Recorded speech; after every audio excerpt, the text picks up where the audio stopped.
So a while ago, we published what I thought was a pretty harmless video of the M1 Garand and the number 4 Mark II at 600 yards, two contemporary rifles designed and produced at around the same time, just to see which one would be easier to hit a small target at long distance.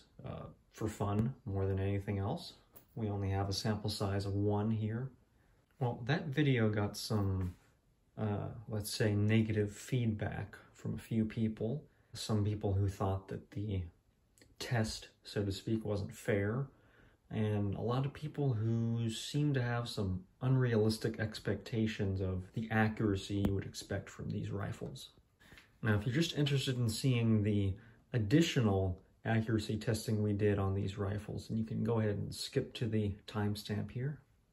But for now, I want to discuss a little bit about how accurate these rifles really are and how that translates to real-world shooting. You know, I think the first problem in any accuracy test is a lot of people have unrealistic expectations about how accurate rifles of any generation really are. You know, in the era of YouTube, you can find a video of just about any rifle where someone has cherry-picked a 3-shot group and claimed that their rifle does sub-MOA, even though their rifle really can't do that with any consistency or reliability.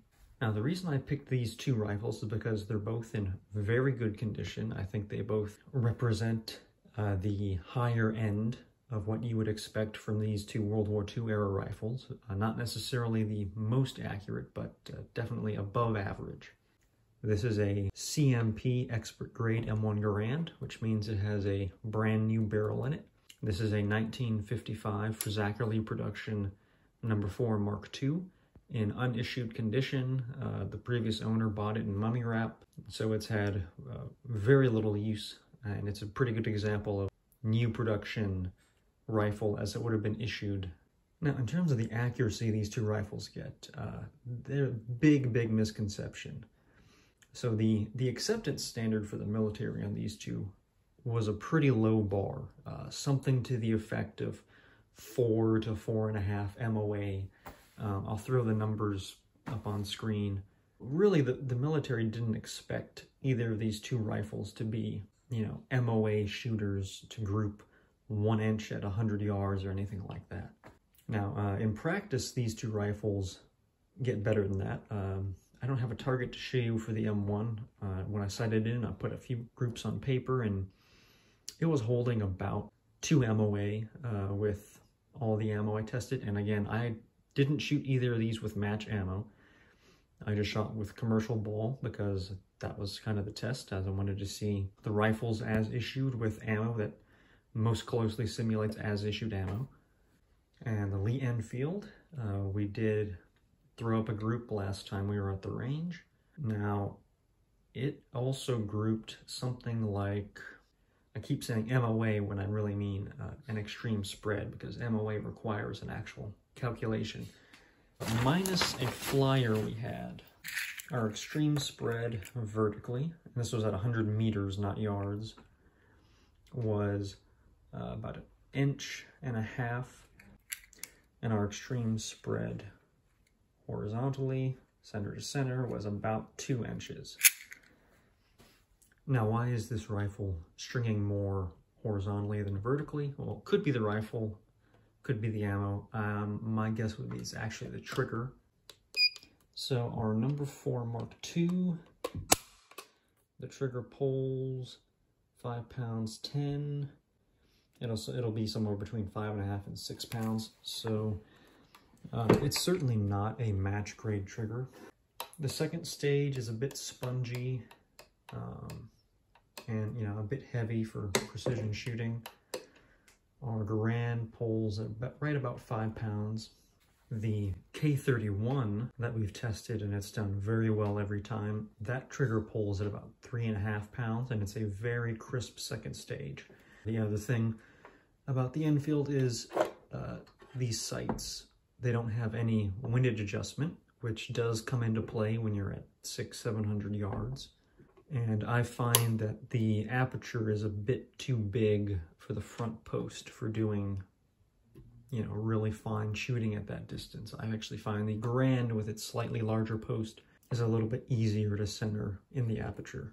Now the other thing about the shooting we did last time is I don't think I clarified in the video the size of the target. So at 600 yards, the silhouette target we were shooting was a reduced IPSC, so 12 inches wide by 21 inches tall.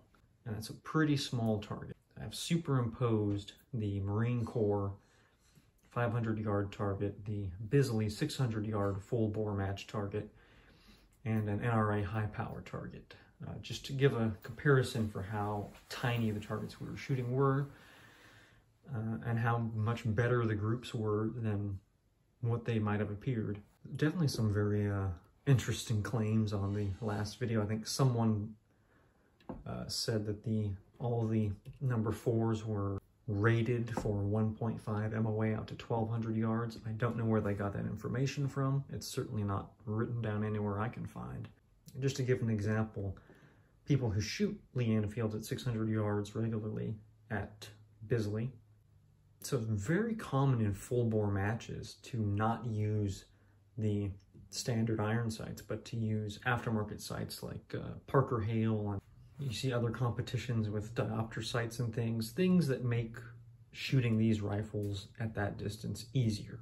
I haven't seen too many examples of people shooting these rifles with the irons as they are. You know, no Parker Hale, no diopter, no national match sights at these longer ranges and getting really tight groups. The Bisley target, the bull on that target is about 13 inches, I believe, and even with the better sights and, you know, match-tuned rifles, people are not scoring perfect scores at that match with Lee Enfields all the time.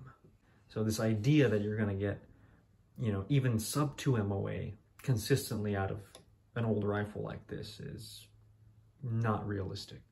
And hey, you know, if anyone out there is watching this and they've shot one of these rifles in its standard military configuration with plain old ball ammo at 500, 600, 700 yards, and you're getting 2 MOA, sub 2 MOA groups, you know, 5-shot groups out of these, I would love to see that video, because you're probably a very good shot.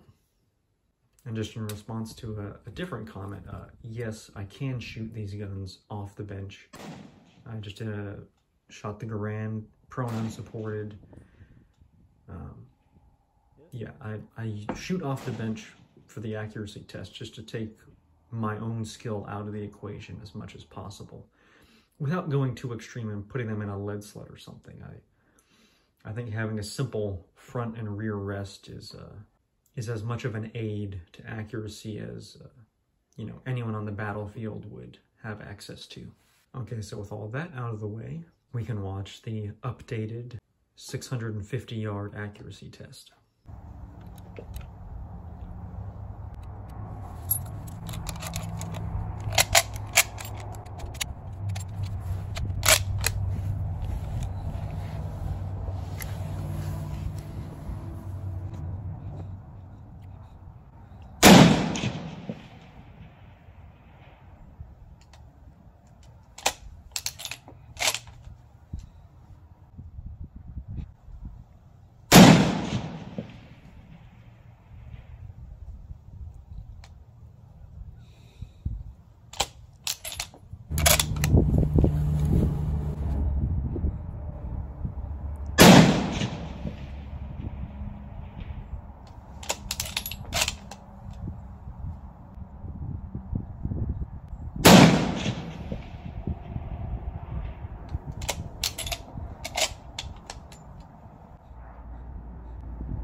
Sounded like a hit. I saw something about.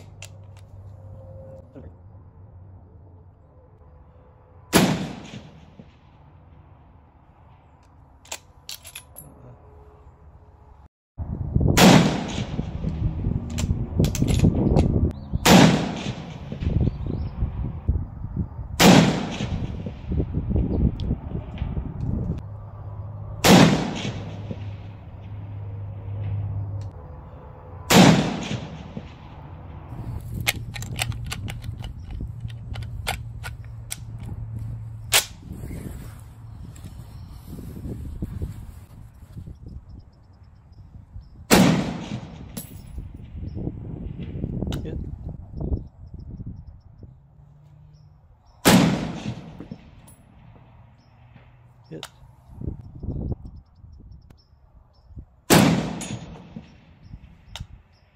Hit.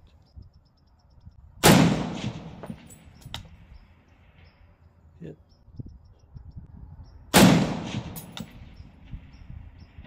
Hit.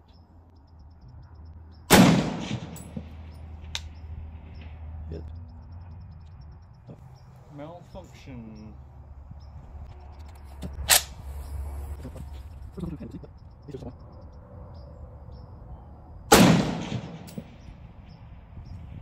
Hit.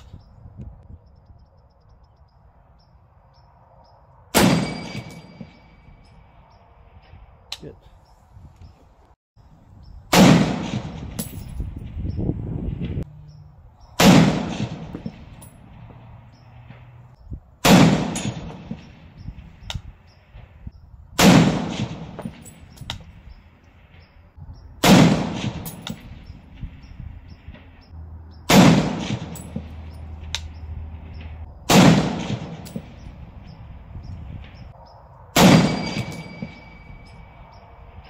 Okay, so once again, what we see is the Garand seems to be edging out our Lee Enfield.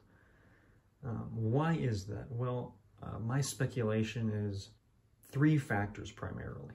The first being the ammo, the 30-06 M2 ball in the Garand seems to be doing a little better at that distance. It's carrying more velocity. Commercial 303 is not loaded quite as fast as the old military stuff, so that is a big disadvantage for the Lee Enfield in these comparisons. Second factor is the sights. The Garand, I could just adjust my windage a couple clicks and keep a dead-on hold.